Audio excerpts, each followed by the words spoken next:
নমস্কার। আজ আবার অনেকদিন পরে এলাম। কোনো নিজের বিশেষ কারণ থাকার জন্য আসতে পারিনি, আর তার জন্য আমি সবার কাছে ক্ষমা চেয়ে নিচ্ছি। আজকে যে গল্পটা আমি বলবো আপনাদের, সেটা আমাদেরই ফ্যামিলির সঙ্গে ঘটে যাওয়া। একদমই সেখানে আমার বোন, আমার ভাগ্নি, আমার মা, আমি সবাই আমরা একসঙ্গে ছিলাম। সেখানে ঘটে যায় একটা ব্যাপার। আমি অনেক দিন ধরে চিন্তা করছিলাম চ্যানেলে আসলে এই গল্পটা শোনাবো, কিন্তু সময়ের অভাবে হয়ে উঠছিল না। যাই হোক, আজ সময় বের করে ঠিক চলে এলাম। আসুন শোনা যাক খুবই সুন্দর গল্পটা। এই ঘটনাটা বলার আগে আপনাদের সঙ্গে কিছু শেয়ার করতে চাই আমি। যদি আপনাদের এরকম কোনো ঘটে যাওয়া, আপনাদের নিজেদের সঙ্গে ঘটে যাওয়া বা কারোর থেকে শোনা এরকম কোনো গল্প থেকে থাকে, তো আমার মেল আইডি আছে, স্ক্রিনের নিচে দেখুন মেল আইডি আছে। আপনারা জরুর আমাকে মেল করুন। যদি আমার টিমের পছন্দ হয় তো অবশ্যই আপনার গল্প আমি চ্যানেলে শোনাবো। আর যদি কেউ দয়া করে পাঠাতে পারেন তো আমার খুব ভালো লাগবে। আসুন শোনা যাক আজকের গল্প। ঘটনাটা হলো, আমরা মনে কর 1-1.5 মাস আগে আমরা সবাই বেড়াতে গেছিলাম কালিম্পং। ওখান থেকে কালিম্পং ফার্স্ট ডে এক জায়গাতে ছিলাম। সেখান থেকে ঘুরে সেকেন্ড লাস্টের দিন আমরা লোলেগাঁওতে যাই। লোলেগাঁওতে মনে করেন আমরা দুপুরবেলার দিকে পৌঁছেছি। লোলেগাঁওতে আমাদের যে স্টে হাউসটা ছিল একদম, যেখানে আমরা ছিলাম, ওটা একদমই পাহাড়ের শেষ সীমানাতে। হ্যাঁ, আর পুরো চারপাশে জঙ্গল। হ্যাঁ, ওই জায়গাটায় খালি ওই ঘরটা আছে, ওনারা হাজব্যান্ড ওয়াইফ আর ওনার 2টো বাচ্চা। এই হচ্ছে। আর নিচের অনেক দূরে বাড়ি। এবার সেখানে মনে করেন যখন আমরা দুপুর পৌঁছেছি, আর সঙ্গে আমাদের ড্রাইভার ছিল, যে গাড়ি চালিয়ে গেছে। আমরা যাওয়ার পরে ঘর খুলছে, তখন আমরা সবাই ঘরের ভেতরে ল্যাগেজ ফ্যাগেজ রেখে আমি বাইরে এসেছি। তখন ওইখানে একটা ছোট এরকম দোলনা ছিল। দোলনার ওখানটা কেউ নেই, কিন্তু দোলনাটা নড়ছে। হ্যাঁ, প্রথমে এটা আমি দেখে আমি চিন্তা করলাম কেউ নেই। তখন ওর বাচ্চাগুলো নেই স্কুলে। ওনার হাজব্যান্ড আমাদের ঘরের দরজা খুলতে এসেছিল, আমাদের সঙ্গেই আছে। ওয়াইফ দেখলাম কিচেনের মধ্যে। আমরা যেহেতু গেছি লাঞ্চ করবো, আমাদের খাওয়ার টাইম হয়ে গেছে, কেউই নেই। দেখি ওটা নড়ছে। আমি চিন্তা, এত জোরে হাওয়াও ছিল না, আর ঠান্ডার জায়গা, তেমন হাওয়া চলছিল না।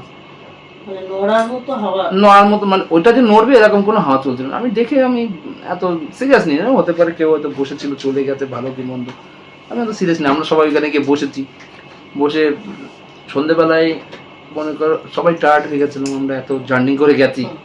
এবার খাওয়া দাওয়া সন্ধেবেলায় ওরা একটা ছোট একটা স্ন্যাক্স দেয় চায়ের সঙ্গে। ওটা খাওয়া দাওয়া করে নিচের দিকে একটু ঘুরতে গেলাম। পুরো জঙ্গল আর জঙ্গল। লোলেগাঁও, হ্যাঁ, খতরনাক। পুরো সব চারিদিকে পাইন গাছ, চারিদিকে প্রচুর জঙ্গল। এবার ওখান থেকে মনে কর আমি 8:30-9টার দিকে আমাদের খাবার দিয়েছে রাতের, 9টা 9:30 হবে তখন। হ্যাঁ, খাবার দিয়েছে। খাওয়া দাওয়া করে টায়ার্ড ছিলাম, শুয়ে পড়লে সবাই শুয়ে পড়েছে। এবার ওর ভেতরে খাট ছিল 3টে ঘরটার মধ্যে। একটাতে আমি শুয়েছি, একটাতে আমার বোন আর ভাগ্নি শুয়েছে, আর একটা মা একা শুয়েছে। আমি যেটাতে শুয়েছি সেটা একদম ছোট খাটটা, সিঙ্গেল বেড। না, আমারটা সিঙ্গেল বেড এক সাইডের দিকে ছিল, আর 2টো বেড পাশাপাশি ছিল, যেটাতে একটা আমার বোন আর ভাগ্নি শুয়েছে। একপাশে মা, আর আমি মিডিলে একটা ছোট সিঙ্গেল বেড ছিল, ওই সিঙ্গেল বেডটাতে আমি শুয়েছি। হ্যাঁ, এবার ওই ঘরটাতে এপাশ থেকে একটা জানলা, এদিকে ব্যালকনি। এখানেও একটা দরজা আছে, আর 2টো জানলা আছে, দুপাশে 2টো, তাতে স্লাইডিং লাগানো আছে, পর্দা দেওয়া আছে। জানলা খুলে আমি ওখান থেকে দেখেছিলাম পুরো পাহাড় দেখা যাচ্ছে, জঙ্গল আর জঙ্গল, খুব সুন্দর লাগছিল দেখতে। এবার খাওয়া দাওয়া করে শুয়ে পড়েছি আমি। একটু ফোনে, দোতলা ছিল। এবার যখন আমরা ওই স্ন্যাক্স দিয়েছিলাম না, যখন চা ফা খাচ্ছিলাম, তখন ওই নিচের লোকগুলো যারা ছিল, উনি ভদ্রলোক কুচবিহারের লোক। উনি কুচবিহারে একটা পুলিশের চাকরি করতেন, বেশ ভালো র্যাঙ্কের চাকরি করতেন, অফিসার কোয়ালিটির লোক। ওনার ফ্যামিলি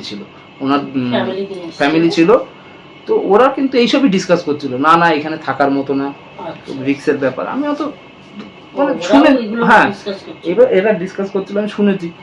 এবার এইসব নানান কথাবার্তা শুনছিলাম, শুনতে শুনতে এবার ওখান থেকে খাওয়া দাওয়া করে শুয়েছি।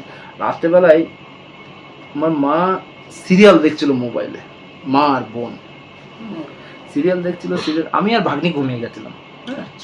ঘুমিয়ে গেলে আমার মা সিরিয়াল দেখছিল, হট করে লাইট ফাইট তো সব ঘরের বন্ধ, মা আর বোন সিরিয়াল দেখছিল, হট করে মানে আমি এটা ওদের কাছ থেকে শুনে যাই, আমি কিন্তু ঘুমিয়ে গেছি তখন, আমি প্লাস ভাগ্নি, হ্যাঁ ঘুম এসে গেছে, পুরো ক্লান্ত হয়ে গেছিলাম। এবার মা হট করে দেখলো মানে ঘরের মধ্যে চারিদিক থেকে, মনে কর চারিদিক থেকে হ্যালোজিন লাগালে কেমন লাইট আসে, হ্যাঁ ওরকম পুরো লাইট আসছে। আর তার আগে থেকে, তার 10 মিনিট আগে থেকে প্রচুর আওয়াজ হচ্ছিল চারিদিকে, এরকম মনে হচ্ছিল যেন কেউ ঘুরছে ঘরের চারপাশ দিয়ে, ওপর দিয়ে, এরকম মনে হচ্ছে না। এবার ওরকম লাইট যখন আসছে না, এরা সিরিয়াল দেখা বন্ধ করে দিয়েছে, ভয় পেয়ে গেছে। আমার মা কিন্তু ভীষণ সাহসী, মানে এ ভূত পেতে সমস্ত কিছুই বিশ্বাস করে না।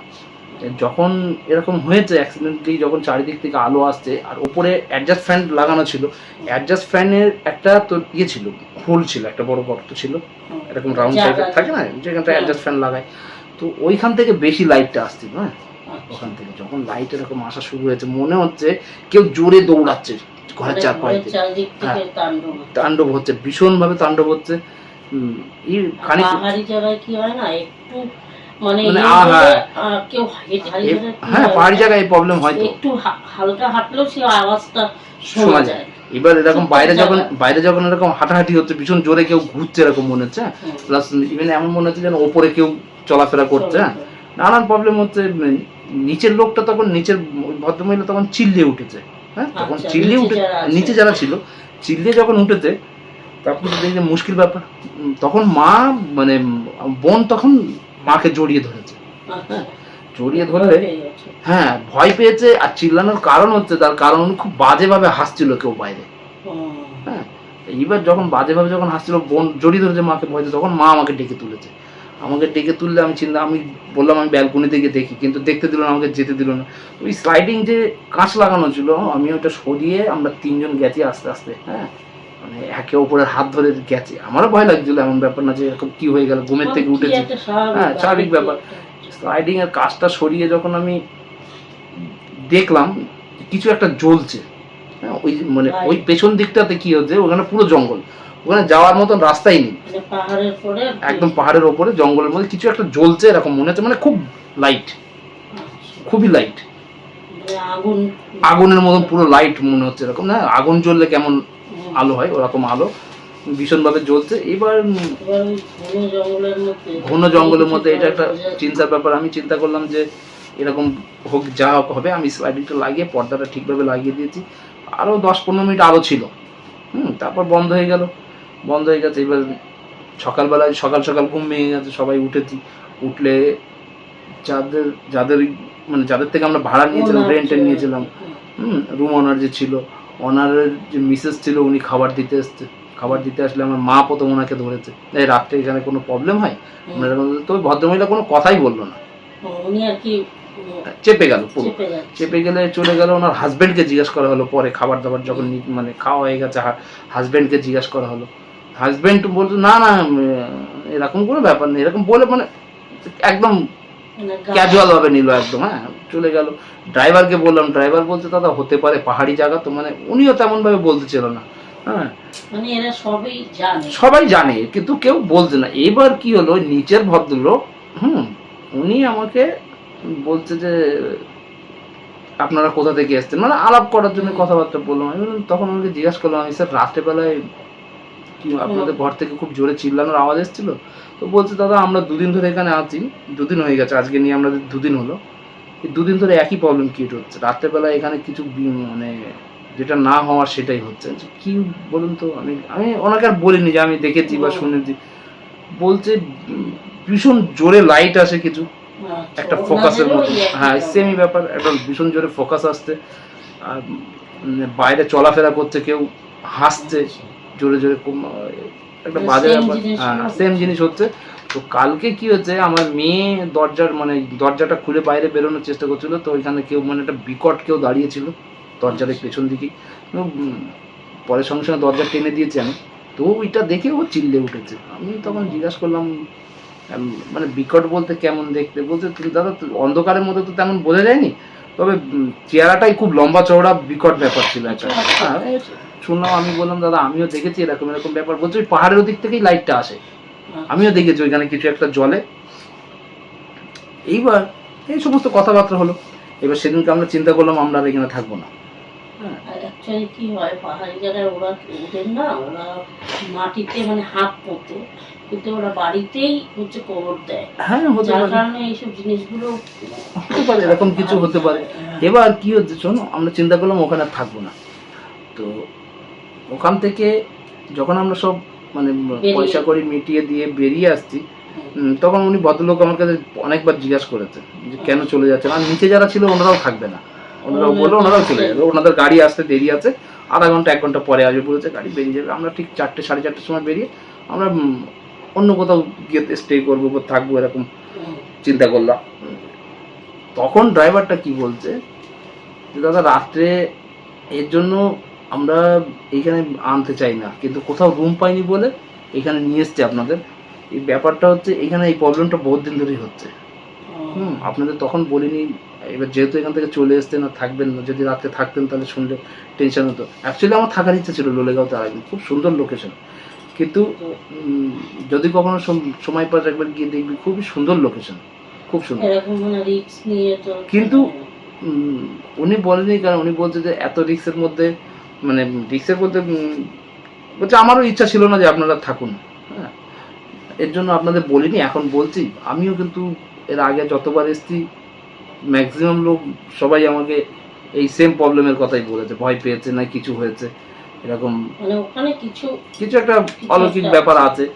তো এইটা আমার কি মনে হয় তো, চারিদিকে জঙ্গল টঙ্গল তো, আর অনেক দূরে দূরে না না বাড়ি এটা না, থাকে। আমার চ্যানেলে আরো একটা গল্প আছে দেখবি, যে একজন উনি ফিল্ম সিটিতে কাজ করতো, উনি পুড়ে মারা গেছিল, যে ডাইরেক্টর ছিল মানে কাজ পাইনি এর জন্য, পরে একজন ভাড়া নিয়েছিল, যে এরকম পোড়া গন্ধ বেরোতো, দেখবি গন্ধ, এরকম একটা গল্প আছে আমার চ্যানেলেই।